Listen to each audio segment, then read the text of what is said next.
L'authentique des histoires des prophètes d'Ibn Kathir, d'après un travail d'authentification de Shir al-Albani et Shir al-Arnaout.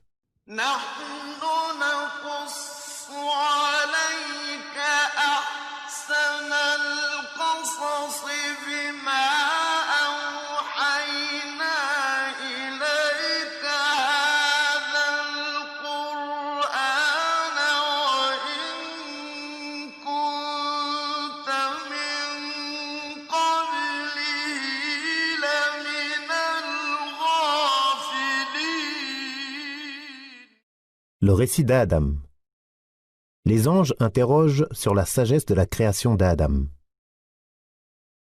Allah rappelle qu'il a dit aux anges « Lorsque ton Seigneur dit aux anges « Je vais établir sur la terre un successeur », il a ainsi informé les anges de sa volonté de créer Adam et sa descendance, qui se succéderont sur terre, comme il le dit « C'est lui qui vous fait succéder sur la terre, et qui vous fait succéder sur la terre, génération après génération. » Allah les informe ainsi de sa volonté de créer Adam et sa descendance, de la même manière qu'on annonce une chose éminente avant son existence. Les anges ont alors interrogé de manière à dévoiler et connaître la sagesse derrière cela, et nullement pour s'opposer à la volonté divine ou par dénigrement et jalousie envers la descendance d'Adam, comme le pensent certains exégètes ignorants. À propos de la parole d'Allah, ils dirent « Vas-tu mettre sur terre celui qui sèmera le désordre et répandra le sang ?» On a dit « Les anges savaient que cela arriverait d'après ce qu'ils avaient pu voir des djinns avant Adam, et ils savaient que ce qui est créé de terre est généralement de cet acabit, et Allah est plus savant.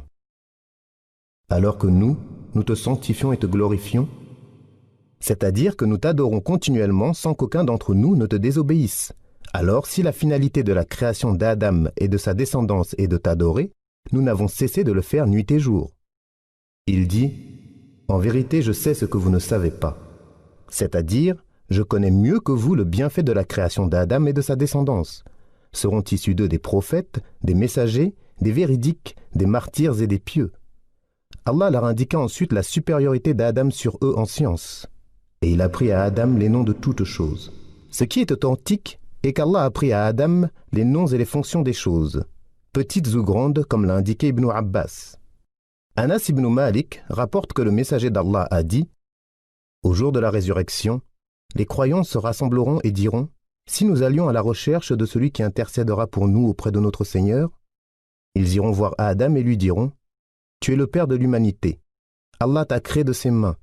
Il a fait se prosterner les anges devant toi et t'a appris les noms de toutes choses. » Puis il les présenta aux anges et dit « Informez-moi des noms de ces choses, si vous êtes véridiques. » Al-Hassan al-Basri a dit « Lorsqu'Allah voulut créer Adam, les anges se sont dit « Quelque créature qu'Allah créera, nous serons plus savants qu'elle. » Ils furent alors éprouvés par ces paroles, si vous êtes véridiques dans vos propos. Ils dirent « Gloire à toi, nous ne savons que ce que tu nous as appris. Certes, c'est toi celui qui sait tout, le sage. » C'est-à-dire, gloire et pureté à toi. Personne ne peut connaître quoi que ce soit de ta science sans que tu ne le lui aies enseigné. Comme il dit, et de sa science, il n'embrasse que ce qu'il veut. Il dit, ô Adam, informe-les de ces noms. Puis lorsqu'il les eut informés de ces noms, Allah dit, ne vous ai-je pas dit que je connaissais les mystères des cieux et de la terre et que je sais ce que vous divulguez et ce que vous cachez? C'est-à-dire que je connais ce qui est caché et ce qui est apparent. Et lorsque nous ordonnâmes aux anges de se prosterner devant Adam, ils se prosternèrent à l'exception d'Iblis qui refusa, s'enfla d'orgueil et fut parmi les mécréants.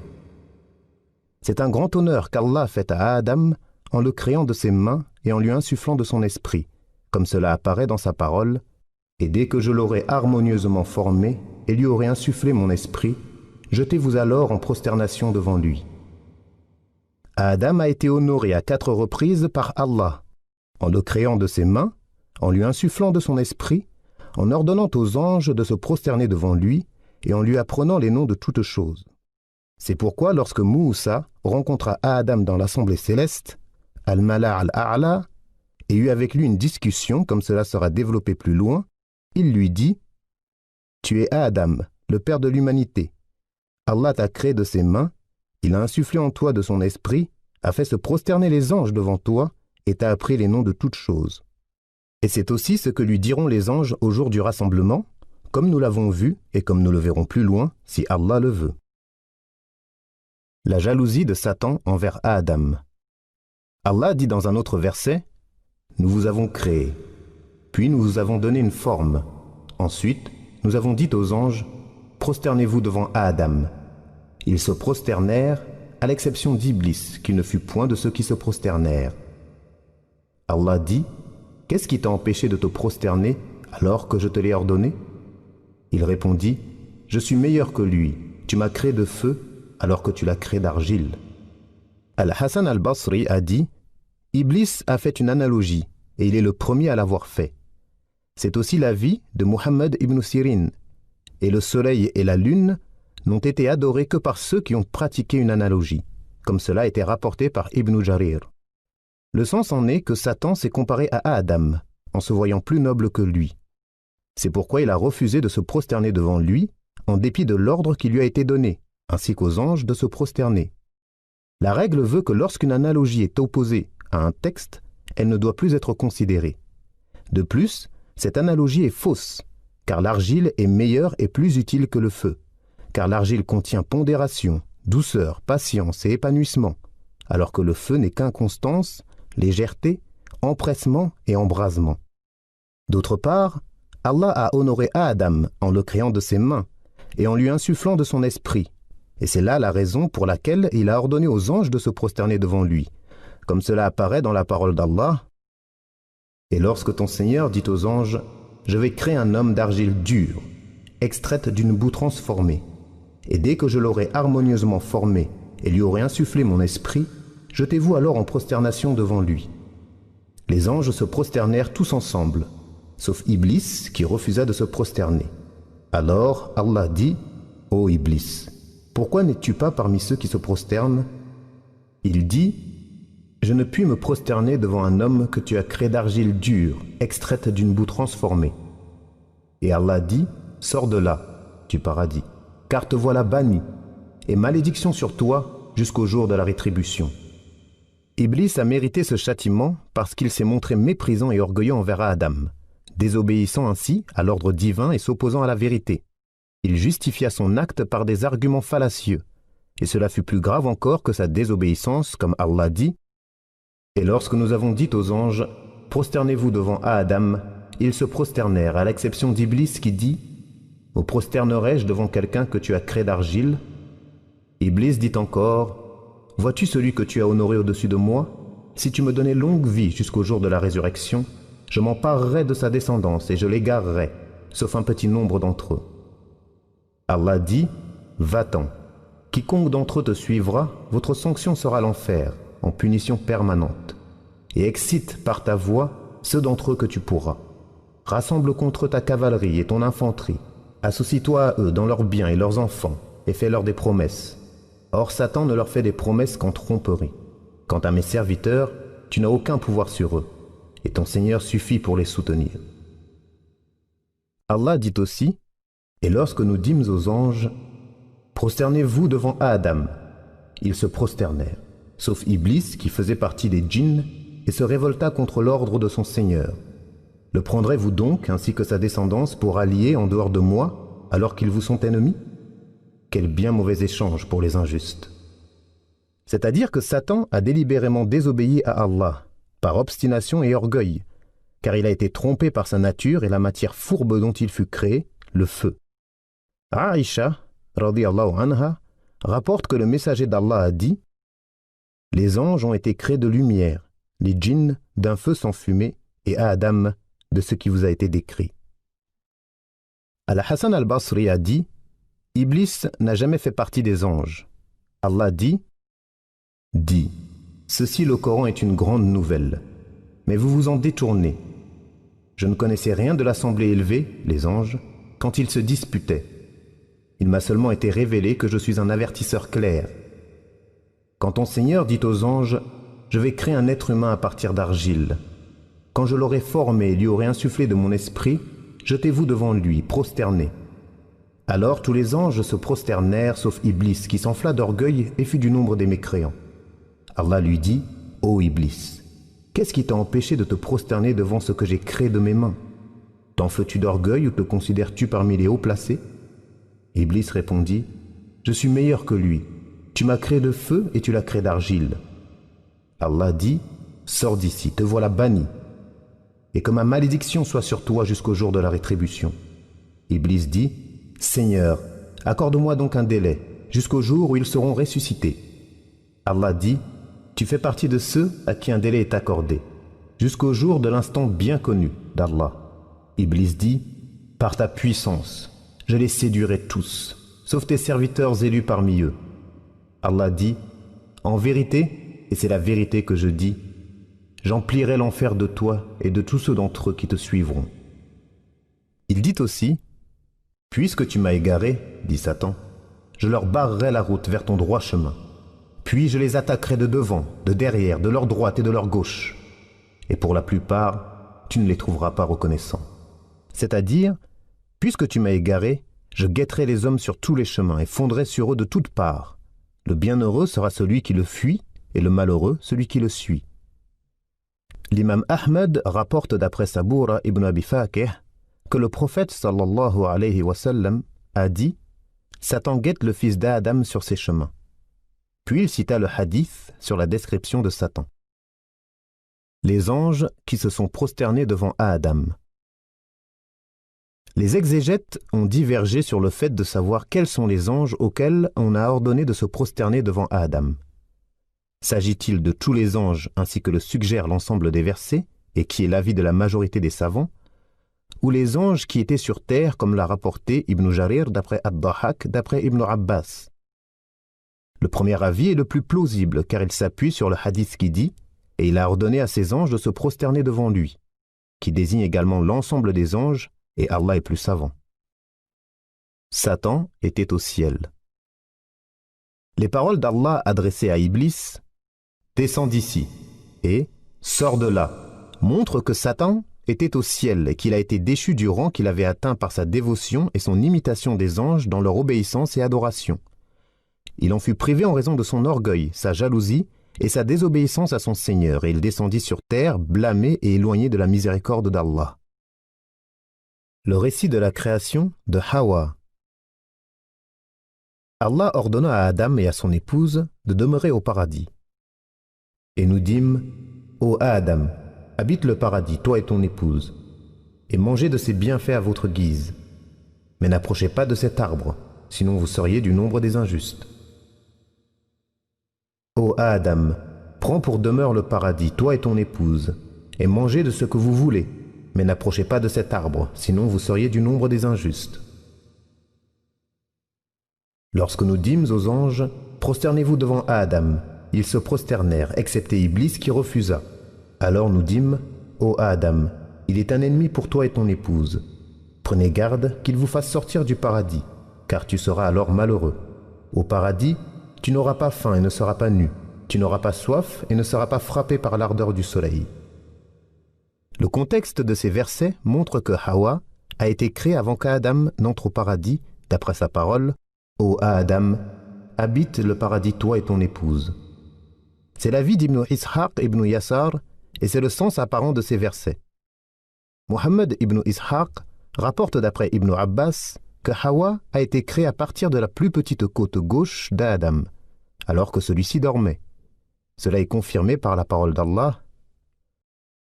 Ô vous les hommes, craignez votre Seigneur qui vous a créé d'un seul être, et a créé de celui-ci son épouse, et qui de ces deux-là a répandu sur terre beaucoup d'hommes et de femmes de leur descendance. Et craignez Allah, au nom duquel vous vous implorez les uns les autres, et craignez de rompre les liens du sang. Certes, Allah vous observe parfaitement.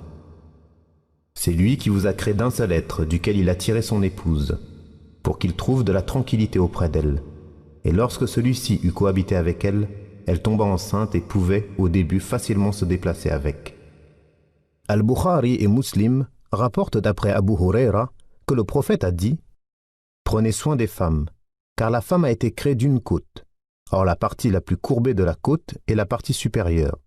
Si tu essayes de la redresser, tu la briseras. Et si tu la laisses ainsi, elle restera courbée. Prenez donc soin des femmes. » Et c'est la version d'Al-Bukhari. L'arbre interdit à Adam et son épouse. Les exégètes ont divergé sur la parole d'Allah et n'approchez pas l'arbre que voici. Mais cette divergence n'est pas très importante. Si le nom de cet arbre était d'un quelconque intérêt pour nous, Allah nous l'aurait indiqué, comme cela est le cas en d'autres endroits du Coran. Le paradis d'Adam et de son épouse. La vraie divergence consiste plutôt à savoir où se trouve le paradis qu'Adam a habité. Est-il dans le ciel ou sur la terre? C'est là la divergence qu'il faut détailler et résoudre. La majorité des exégètes estiment qu'il s'agit du paradis céleste, le paradis qui sera la demeure finale, comme le montre le sens apparent des versets coraniques et des hadiths. Ainsi, Allah dit « Ô Adam, habite le paradis, toi et ton épouse ». L'article défini « le » n'indique pas une généralité, mais une conception connue qui est ici le paradis qui est la destination finale, comme il apparaît dans les propos que Moussa adressa à Adam. « Pourquoi nous as-tu fait sortir ainsi que toi du paradis ?» Et nous parlerons de ce hadith plus loin. Abu Huraira et Hudhayfa rapportent que le messager d'Allah a dit « Allah rassemblera les hommes. Les croyants se lèveront jusqu'à ce que le paradis soit rapproché d'eux. Ils iront vers Adam et lui diront « Ô Père, demande que l'on nous ouvre les portes du paradis. » Il répondra « Et qui vous a fait sortir du paradis, si ce n'est la faute de votre Père ?» Ce hadith appuie clairement l'avis que le paradis dont il est question est bien le paradis qui sera la demeure finale et pas un autre. Satan tente Adam et Hawa. Allah dit « Satan les fit sortir », c'est-à-dire du paradis. Et lorsqu'Allah dit « des bienfaits dans lesquels ils étaient », c'est-à-dire du lieu de félicité, de joie et de bonheur vers le lieu de peine, de labeur et d'adversité, par ses insufflations et en embellissant dans leur cœur ce qu'il leur a insinué. Ainsi Allah dit « Puis Satan, afin de leur montrer ce qui leur était caché de leur nudité, leur suggéra « Votre Seigneur ne vous a interdit cet arbre que pour vous empêcher de devenir des anges ou de devenir immortels. C'est-à-dire, si vous en mangez, vous deviendrez ainsi. » Et il leur jura « Vraiment, je suis pour vous deux un bon conseiller. » Comme il est dit dans cet autre verset, puis Satan le tentant en disant « Ô Adam, veux-tu que je te montre l'arbre de l'éternité qui te donnera un royaume impérissable ?» C'est-à-dire, veux-tu que je t'indique un arbre qui, si tu en manges, tu pourras rester éternellement dans le bienfait dans lequel tu es. Mais cela n'est que mensonge, falsification et une information contraire à la réalité. L'arbre de l'éternité désigne donc l'arbre qui permet de parvenir à cette éternité. Il est possible que cet arbre de l'éternité soit le même que celui évoqué dans le hadith rapporté par l'imam Ahmed d'après Abu Huraira. Le messager d'Allah a dit « Il y a au paradis un arbre dont le cavalier parcourt l'ombre en 100 ans sans pouvoir le traverser. » Allah dit « Alors il les induisit en erreur. Puis lorsqu'ils eurent goûté de l'arbre, leur nudité leur apparut, et ils commencèrent tous deux à y attacher des feuilles du paradis. Tous deux en mangèrent. Alors leur nudité leur apparut, et ils se couvrirent avec des feuilles du paradis. » Hawa et l'arbre. Hawa fut la première à manger de l'arbre avant d'inciter Adam à en faire de même. Et Allah est plus savant. C'est ainsi qu'on peut comprendre le hadith rapporté par Al-Bukhari d'après Abu Huraira. Le messager d'Allah a dit « Sans les désobéissances des enfants d'Israël, la viande n'aurait pas senti mauvais. Et sans la désobéissance de Hawa, aucune femme n'aurait trompé son mari. » Les vêtements d'Adam et Hawa. Dans la Torah, qui est entre les mains des gens du livre, il est dit que c'est le serpent qui suggéra à Hawa de manger de l'arbre interdit. Il lui est apparu sous la plus belle et la plus grande des formes, et ainsi elle en mangea et en donna à Adam. Et aucune mention n'est faite de Satan. Puis leurs yeux s'ouvrirent et ils constatèrent leur nudité. Ils prirent des feuilles de figue dont ils firent des pagnes. Wahb ibn Munabbih a dit « Leurs vêtements étaient faits de lumière qui cachait leurs parties intimes. » Mais ce qui est dit dans la Torah qu'ils possèdent est erroné et a été modifié dans sa transcription en arabe, car il n'est pas donné à tout le monde de transcrire des propos d'une langue à une autre, surtout pour ceux qui ne comprennent pas parfaitement la langue arabe, et pas même leur propre livre. C'est pour cela que la version arabe contient de très nombreuses faussetés et falsifications. car le Coran atteste qu'ils portaient des vêtements. Ô enfants d'Adam, que Satan ne vous induise point en erreur, comme il a fait sortir du paradis vos pères et mères, leur arrachant leurs vêtements pour exposer leur nudité. Et on ne peut repousser cette parole pour une autre, et Allah est plus savant. Ubay ibn Ka'b rapporte que le messager d'Allah a dit « Votre père Adam était aussi grand qu'un haut palmier. Il mesurait 60 coudées. Il avait la chevelure dense et sa nudité était couverte. Lorsqu'il commit un péché au paradis, sa nudité lui apparut et il sortit du paradis. Il rencontra un arbre qu'il attrapa à la base des cheveux et son Seigneur l'appela. « Ô Adam, est-ce moi que tu fuis ?» Il lui répondit « Non, ô Seigneur, mais j'ai honte de ce que j'ai fait. » Les regrets d'Adam et Hawa. Et leur Seigneur les appela « Ne vous avais-je pas interdit de vous approcher de cet arbre ? Et ne vous avais-je pas dit que Satan était pour vous un ennemi déclaré ?» Tous deux dirent « Ô Seigneur, nous étions injustes envers nous-mêmes. Si tu ne nous pardonnes pas et ne nous fais pas miséricorde, nous serons certes du nombre des perdants. » Adam et Hawa reconnurent leurs péchés et revinrent à Allah avec humilité, soumission et en reconnaissant leur faiblesse devant lui.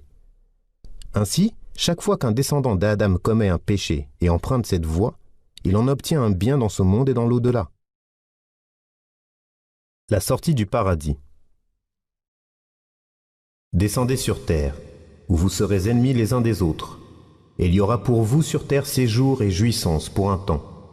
Sur terre vous vivrez, sur elle vous mourrez, et d'elle on vous fera sortir.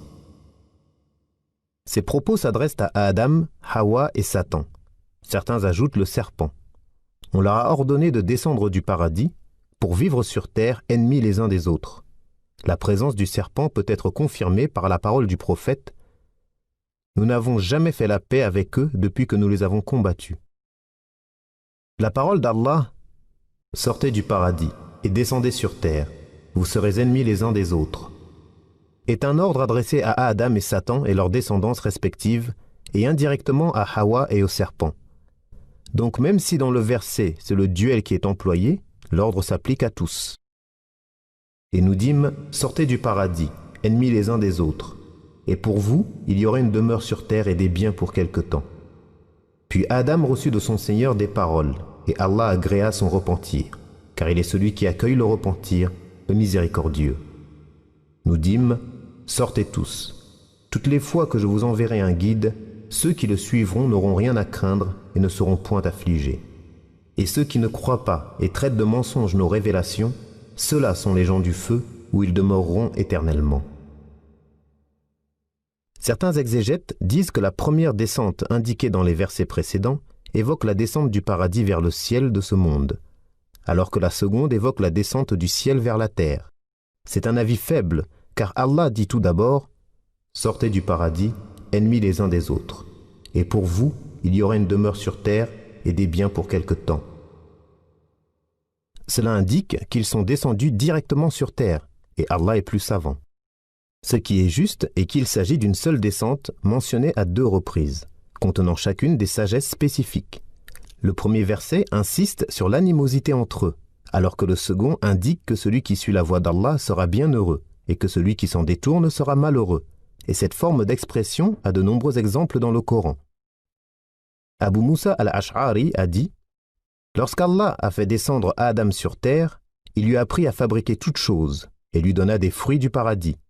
Ainsi, vos fruits viennent du paradis, à la seule différence que vos fruits pourrissent alors que les fruits du paradis ne pourrissent pas. » Abu Huraira rapporte que le messager d'Allah a dit « Le meilleur jour qui voit le soleil se lever est le vendredi.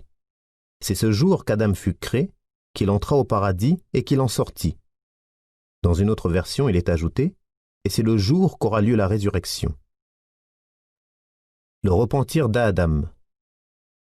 On rapporte que la parole d'Allah, puis Adam reçut de son Seigneur des paroles, et Allah agréa son repentir, car il est celui qui accueille le repentir, le miséricordieux, est une réponse à l'invocation d'Adam et Hawa. « Ô Seigneur, nous étions injustes envers nous-mêmes. Si tu ne nous pardonnes pas et ne nous fais pas miséricorde, nous serons certes du nombre des perdants. » Comme cela est rapporté de Mujahid, Saïd ibn Jubair, Abu al-Aliya, Al-Rabi' ibn Anas, Al-Hassan, Qatada, Muhammad ibn Ka'b, Khalid ibn Ma'dan, Ata' Al-Khurasani et Abd al-Rahman ibn Zayd ibn Aslam. Al-Hakim rapporte qu'Ibn Abbas a dit à propos du verset suivant: Puis Adam reçut de son Seigneur des paroles, et Allah agréa son repentir, car il est celui qui accueille le repentir, le miséricordieux. Adam dit: Ô Seigneur, ne m'as-tu pas créé de tes mains? Oui. N'as-tu pas insufflé en moi de ton esprit? Oui. Ne m'as-tu pas dit lorsque j'ai éternué qu'Allah te fasse miséricorde, ta miséricorde devançant ainsi ta colère? Oui. N'as-tu pas décrété que je ferai ce que j'ai fait? Oui. Si je me repens, me feras-tu revenir au paradis?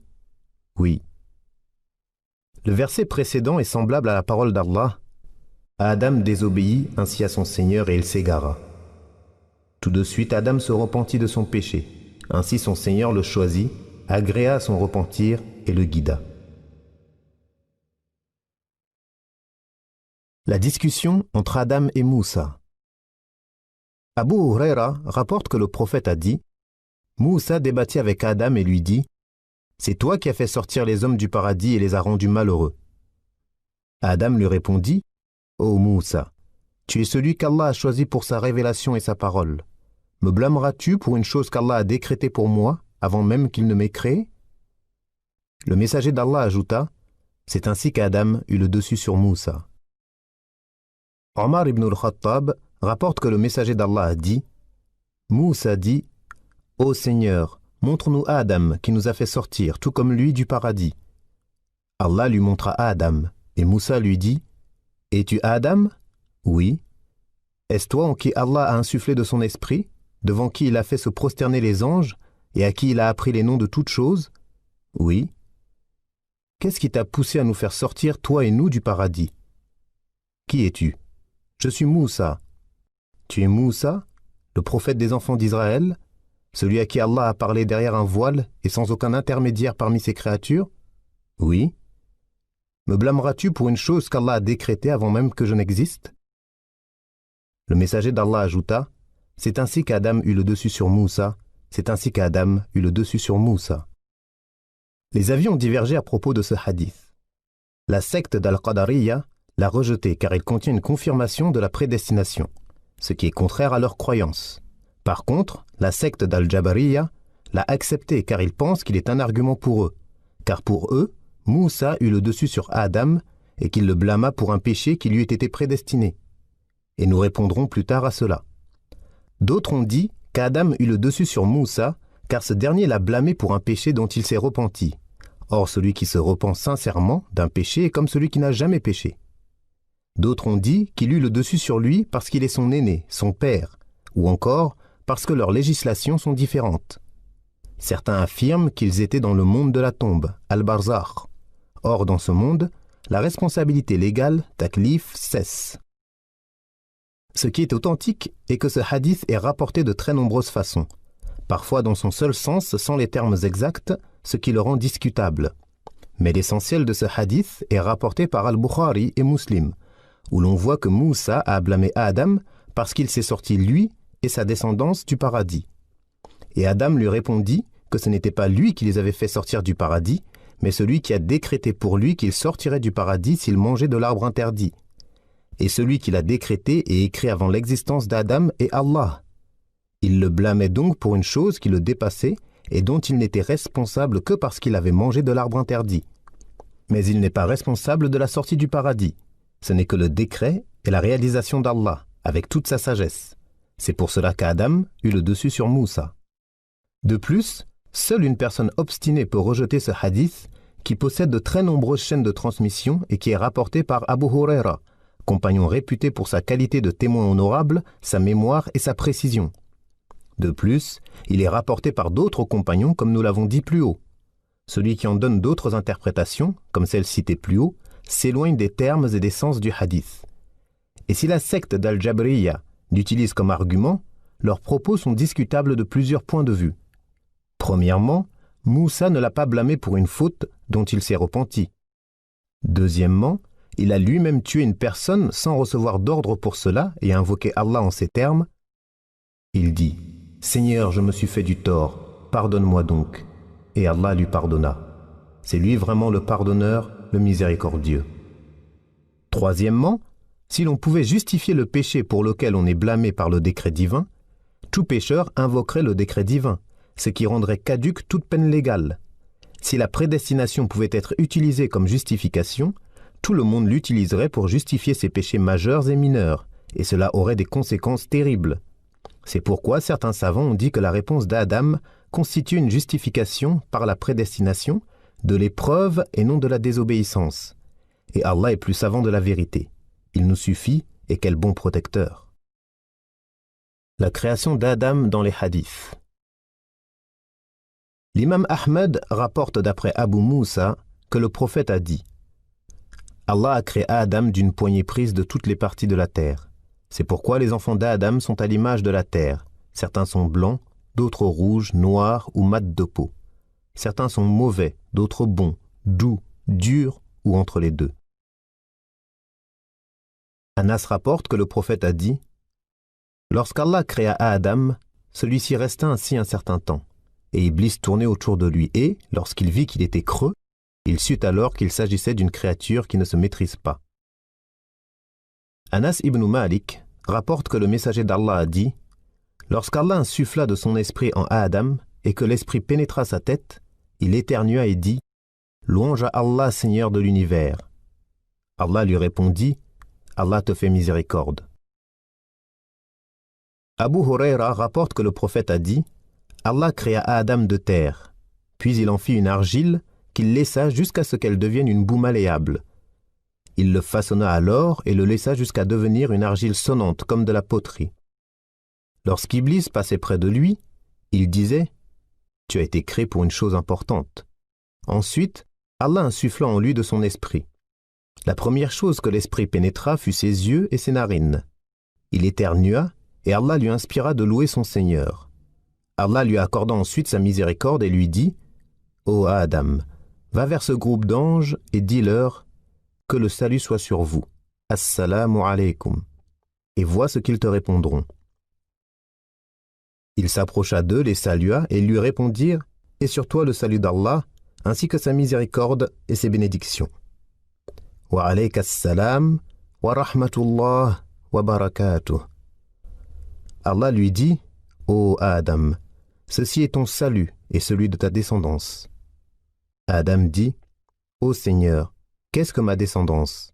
Il lui répondit « Ô Adam, choisis une de mes mains. » Il dit « Je choisis la main droite de mon Seigneur, et les deux mains de mon Seigneur sont droites et bénies. » Allah ouvrit alors sa main et Adam put voir toute sa descendance jusqu'au jour de la résurrection dans la paume du tout miséricordieux. Adam vit que certains avaient une lumière dans la bouche, et la lumière de l'un d'entre eux plut à Adam qui demanda « Qui est-ce » Allah lui répondit « C'est ton fils Daoud. » Adam dit « Ô Seigneur, combien de temps lui as-tu donné à vivre ?» Il répondit « 60 ans. » Adam ajouta « Ô Seigneur, accorde-lui une part de ma vie afin qu'il atteigne 100 ans. » Allah accepta sa demande et le fit témoigner sur cela. Plus tard, lorsqu'Adam arriva au terme de sa vie, Allah lui envoya l'ange de la mort. Adam lui dit « Ne me reste-t-il pas 40 ans à vivre ?» L'ange lui répondit « Ne les as-tu pas donnés à ton fils Daoud ?» Il nia, et sa descendance fit de même. Il oublia, et sa descendance fit de même. Abu Huraira rapporte que le prophète a dit « Lorsqu'Allah créa Adam, il passa sur son dos et il en tomba toute la descendance d'Adam jusqu'au jour de la résurrection. Il mit un éclat de lumière entre les yeux de chacun d'entre eux et les présenta à Adam qui dit « Ô Seigneur, qui sont-ils » Il lui répondit « Ô Adam, c'est ta descendance. » Il vit alors un homme dont l'éclat de lumière lui plut et demanda « Qui est-ce » Allah lui répondit « C'est un homme qui viendra parmi les dernières communautés, nommé Daoud. » Adam dit « Ô Seigneur, combien de temps lui as-tu donné à vivre » Il répondit « 60 ans. » Adam ajouta « Ô Seigneur, accorde-lui 40 ans de ma vie. » Lorsqu'Adam arriva au terme de sa vie, l'ange de la mort vint à lui et Adam lui dit « Ne me reste-t-il pas 40 ans à vivre » L'ange lui répondit « Ne les as-tu pas donnés à ton fils Daoud » Il nia et sa descendance fit de même. Il oublia et sa descendance fit de même. Il commit une faute, et sa descendance fit de même. Abu Darda rapporte que le prophète a dit « Lorsqu'Allah créa Adam, il frappa son épaule droite et il en sortit une descendance aussi éclatante que des perles. Il frappa ensuite son épaule gauche et il en sortit une descendance aussi noire que des cendres. Il dit alors à ceux qui étaient à sa droite « Votre lieu de séjour sera le paradis, et je ne m'en soucierai pas. » Et à ceux qui étaient à sa gauche « Votre lieu de séjour sera l'enfer, et je ne m'en soucierai pas. » Al-Hassan rapporte « Lorsqu'Allah créa Adam, il fit sortir de son flanc droit les habitants du paradis et de son flanc gauche les habitants de l'enfer. Adam les regarda et vit qu'il y avait des aveugles, des sourds et des éprouvés. Adam dit « Ô Seigneur, pourquoi n'as-tu pas créé mes descendants égaux ?» Allah répondit « Ô Adam, j'ai voulu que l'on soit reconnaissant à mon égard. » Abu Huraira rapporte que le prophète a dit « Allah créa Adam d'une taille de 60 coudées.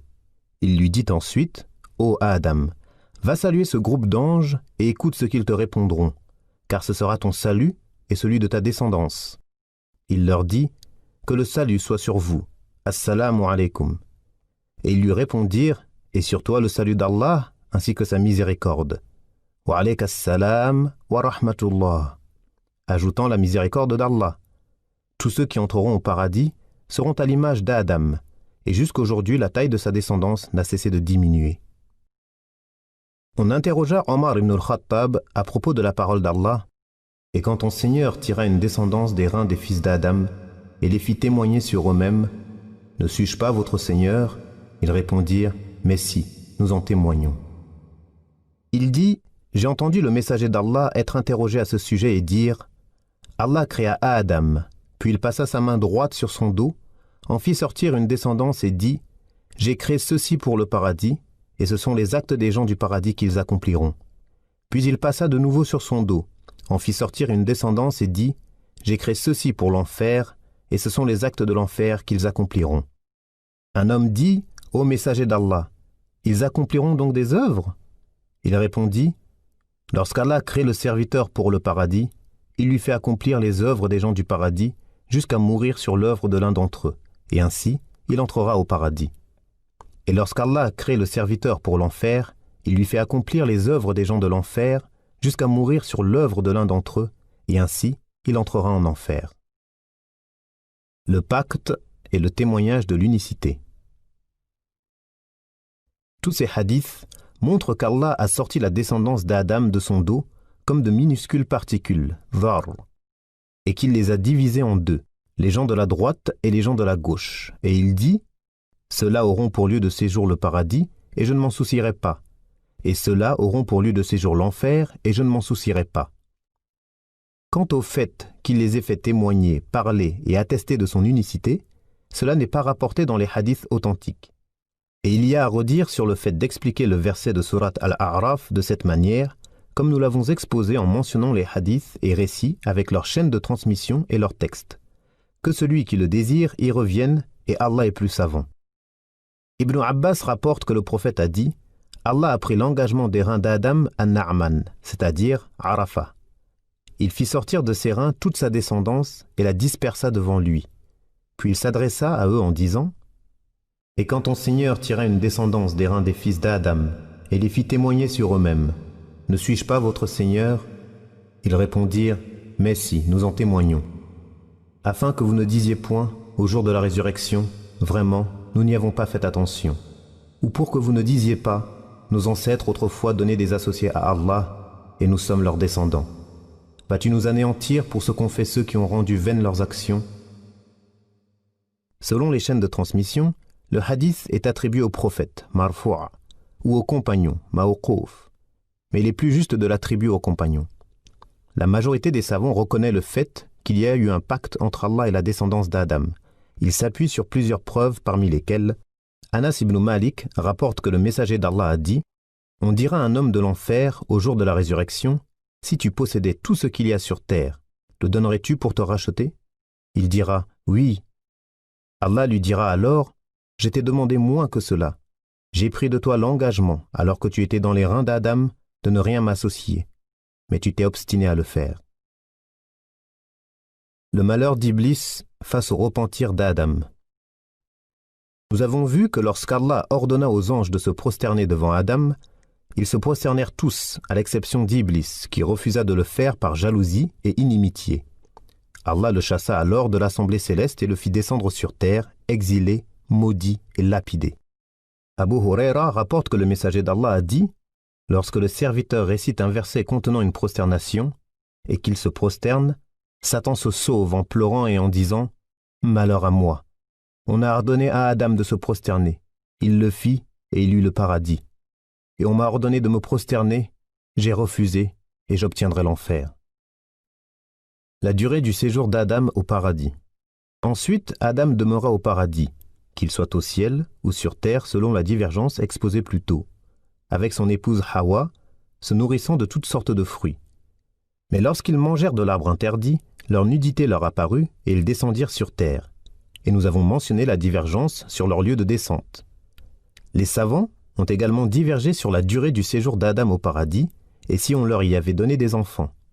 Ils ont mentionné que pour chaque naissance, on lui donnait un garçon et une fille et qu'on lui ordonnait de marier chaque garçon avec la fille d'une autre naissance, et ainsi de suite, alors que la sœur née en même temps était interdite à son frère.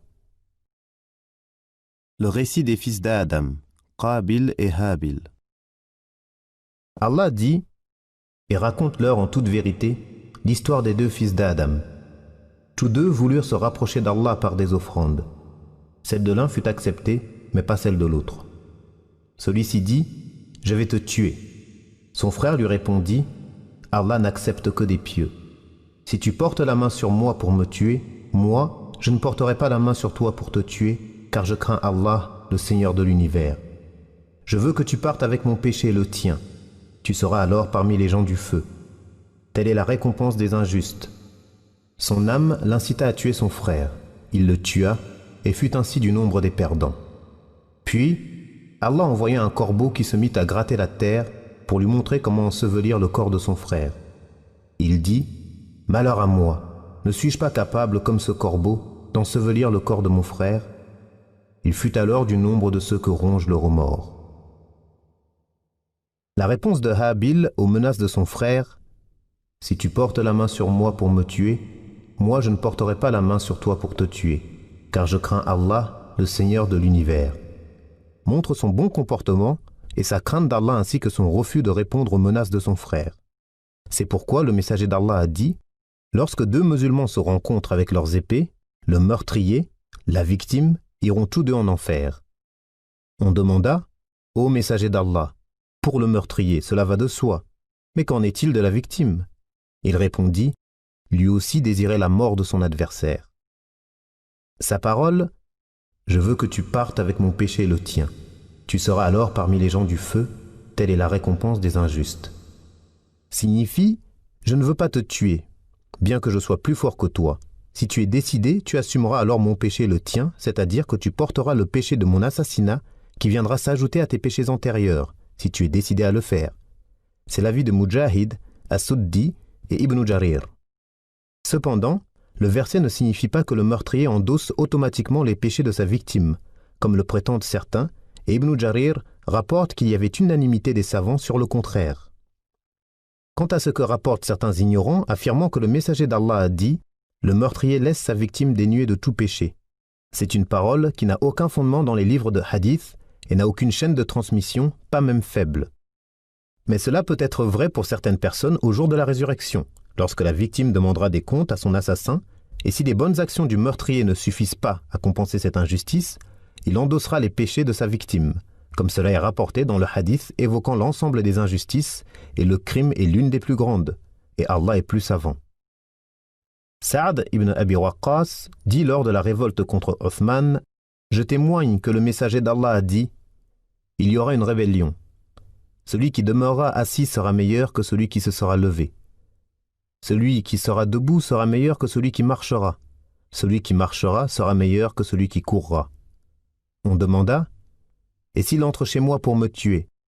Il dit « Sois comme le fils d'Adam. » Et dans une autre version, « Comme le meilleur des fils d'Adam. » Quant à l'autre frère, Ibn Mas'ud rapporte que le messager d'Allah a dit « Aucune personne n'est injustement tuée sans que le premier fils d'Adam n'en assume une part de responsabilité, car il fut le premier à commettre un meurtre.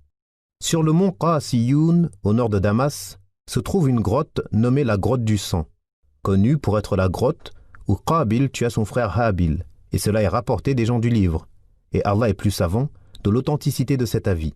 Allah dit ensuite, puis Allah envoya un corbeau qui se mit à gratter la terre pour lui montrer comment ensevelir le corps de son frère. Il dit, malheur à moi, ne suis-je pas capable comme ce corbeau d'ensevelir le corps de mon frère? Il fut alors du nombre de ceux que ronge le remords. Certains exégètes ont dit que lorsque Qabil tua son frère, il le porta sur son dos pendant 1 an. D'autres ont dit qu'il le porta durant 100 ans, jusqu'au jour où Allah lui envoya 2 corbeaux. Ils se battirent et l'un d'eux tua l'autre. Ensuite, il creusa un trou où il posa la dépouille et l'ensevelit. Lorsque Qabil le vit, il dit « Malheur à moi, ne suis-je pas capable, comme ce corbeau, d'ensevelir le corps de mon frère ?» Il imita donc le corbeau et enterra son frère dans la fosse qu'il creusa dans la terre. On rapporte que Qabil fut puni par Allah le jour même où il assassina son frère. Suspendu par le pied, son visage face au soleil, il tournait avec celui-ci. Ce fut son châtiment terrestre pour avoir été injuste envers son frère et pour l'avoir jalousé. Le messager d'Allah a dit « Il n'est pas de péché qui mérite davantage de punition dans ce bas monde, en plus de celle de l'au-delà, que l'injustice et la rupture des liens de parenté. » Puis les gens se multiplièrent et se propagèrent sur terre comme Allah dit « Ô vous les hommes, craignez votre Seigneur qui vous a créé d'un seul être et a créé de celui-ci son épouse, et qui de ces deux-là a répandu sur terre beaucoup d'hommes et de femmes de leur descendance. » Récit mensonger sur Adam et Hawa. Allah dit « C'est lui qui vous a créé d'un seul être, duquel il a tiré son épouse, pour qu'il trouve la tranquillité auprès d'elle. Et lorsque celui-ci eut cohabité avec elle, elle tomba enceinte et pouvait, au début, facilement se déplacer. Puis lorsqu'elle se trouva alourdie, tous deux invoquèrent leur Seigneur. Si tu nous donnes un enfant saint, nous serons certainement du nombre des reconnaissants. Puis, lorsqu'il leur eut donné un enfant bon et pieux, tous deux attribuèrent à Allah des associés en ce qu'il leur avait donné. Mais Allah est bien au-dessus des associés qu'on lui assigne. Allah fit d'abord référence à Adam, puis il évoqua l'ensemble des êtres humains. Donc ces versets ne visent pas Adam et Hawa, mais seulement, après avoir cité ces 2 individus, il évoqua leurs semblables, comme dans sa parole « Nous avons certes créé l'homme d'un extrait d'argile, puis nous en avons fait une goutte de sperme dans un utérus protégé. Nous avons embelli le ciel le plus proche avec des étoiles telles des lampes, dont nous avons fait des projectiles pour lapider les démons. » Et il est connu que la lapidation des démons n'est pas la fonction de toutes les étoiles du ciel, mais Allah est passé de la citation du groupe à la catégorie. Quant au hadith rapporté par Samoura disant que le prophète a dit « Lorsque Hawa fut enceinte, Satan vint à elle, car jusqu'alors aucun des enfants de Hawa ne survivait. Il lui dit « Nomme-le Abd al-Harith, qui est un des noms de Satan, et il vivra. » Elle le nomma ainsi, et il vécut. Et cela fut une inspiration et un ordre de Satan. Al-Hassan al-Basri a expliqué ces versets d'une manière contraire. Et s'il avait connu cette transmission de Samoura, l'attribuant au prophète, il ne l'aurait pas délaissé pour une autre. De plus, Allah a créé Adam et Hawa pour qu'ils soient les ancêtres des hommes et qu'ils engendrent de nombreux hommes et femmes. Alors comment serait-il possible qu'aucun enfant de Hawa ne survive comme cela est dit dans le hadith? Il est évident qu'il est erroné d'attribuer cette parole au prophète, et c'est ce que nous avons exposé en détail dans At-Tafsir. Adam et Hawa craignaient Allah, plus que ce qu'on rapporte faussement d'eux. Adam est le père des hommes, celui qu'Allah a créé de ses mains, en qui il a insufflé de son esprit, devant qui il a fait se prosterner les anges, à qui il a enseigné les noms de toutes choses, et celui qu'il a installé dans son paradis. Abu Dharr rapporte « J'ai demandé au messager d'Allah quel est le nombre des prophètes. 124 000. Ô messager d'Allah, combien d'entre eux sont messagers? 313, d'un grand nombre. Ô messager d'Allah, qui était le premier? Adam. Ô messager d'Allah, prophète et messager? Oui. Allah l'a créé de ses mains, puis a insufflé en lui de son esprit, puis l'a harmonieusement formé. Dans le hadith du voyage nocturne, Al-Isra wal-Mi'raj, On rapporte que lorsque le messager d'Allah passa près de Adam au premier ciel, celui-ci lui dit « Bienvenue au fils pieux et au prophète vertueux ». Le prophète dit « Il y avait à sa droite une foule de gens et à sa gauche une foule de gens. Lorsqu'il tournait sa tête à droite, il riait, et lorsqu'il la tournait à gauche, il pleurait. Je dis à Djibril « Ô Djibril, qu'est-ce que c'est ?» Il répondit « C'est Adam et les âmes de ses descendants. Lorsqu'il regarde à droite, vers les gens du paradis, il rit. Et lorsqu'il regarde à gauche, vers les gens de l'enfer, il pleure. » Certains savants ont dit au sujet de la parole du prophète « Je suis passé à côté de Youssouf et j'ai vu qu'on lui avait accordé la moitié de la beauté, c'est-à-dire la moitié de la beauté d'Adam, car Allah a créé Adam, l'a façonné de ses nobles mains et lui a insufflé de son esprit. Il ne peut donc créer que la plus belle des choses. » Abdullah ibn Amr et ibn Omar rapportent également, en l'attribuant au prophète ou non, lorsqu'Allah créa le paradis, les anges dirent « Ô Seigneur, accorde-le-nous, car tu as donné aux descendants d'Adam la vie terrestre, où ils mangent et boivent. » Allah dit « Par ma puissance et ma majesté, je ne mettrai pas mes pieux serviteurs que j'ai créés de mes mains au même niveau que ce que j'ai créé en disant « Sois et qui fut ».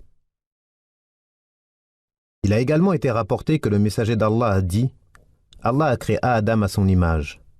Les savants ont commenté ce hadith et lui ont donné plusieurs explications que l'on ne peut mentionner ici. La mort d'Adam et les recommandations à son fils Shith. Le mot Shith signifie « don d'Allah ». Adam et Hawa l'ont nommé ainsi car Allah le leur accorda après la mort de Habil. Adam mourut un vendredi. Les anges apportèrent un baume et un linceul du paradis pour le couvrir. Ils présentèrent leurs condoléances à son fils et héritier Shith. Et il y eut une éclipse de soleil et de lune durant 7 jours. Uti, qui est Ibn Damrah as-Sa'di, dit « J'ai vu un cheikh parler à Médine et j'ai interrogé à son sujet. On me dit qu'il s'agissait de Ubay ibn Ka'b, qui dit « Lorsqu'Adam fut sur le point de mourir, il dit à ses enfants « Ô mes enfants, j'ai envie de manger des fruits du paradis. » Ils se mirent en quête de ces fruits et rencontrèrent en chemin les anges portant le linceul et le baume d'Adam, ainsi que des pioches et des pelles. Ils leur demandèrent « Ô enfants d'Adam, où allez-vous et que cherchez-vous » Ils leur répondirent « Notre père est malade et veut manger les fruits du paradis. » Ils leur dirent « Retournez auprès de lui, car son heure est venue. » Ils revinrent donc sur leurs pas, et lorsque Hawa les vit, elle les reconnut et se dirigea vers Adam qui lui dit « Éloigne-toi de moi. Cela est arrivé par ta faute. Laisse-moi avec les anges de mon Seigneur. » Les anges prirent son âme, lavèrent son corps, le placèrent dans son linceul, l'embaumèrent et creusèrent une fosse où ils l'enterrèrent après avoir prié sur lui. Ensuite, ils dirent « Ô enfants d'Adam, c'est ainsi que vous devrez enterrer vos morts. » Les savants ont divergé sur le lieu où il fut enterré. Hawa, quant à elle, mourut après lui. Les savants ont également divergé sur l'âge d'Adam. Nous avons déjà rapporté le hadith d'Ibn Abbas et Abu Huraira, selon lequel l'âge d'Adam inscrit sur la table gardée, al-Lawh al-Mahfouz, est de 1000 ans.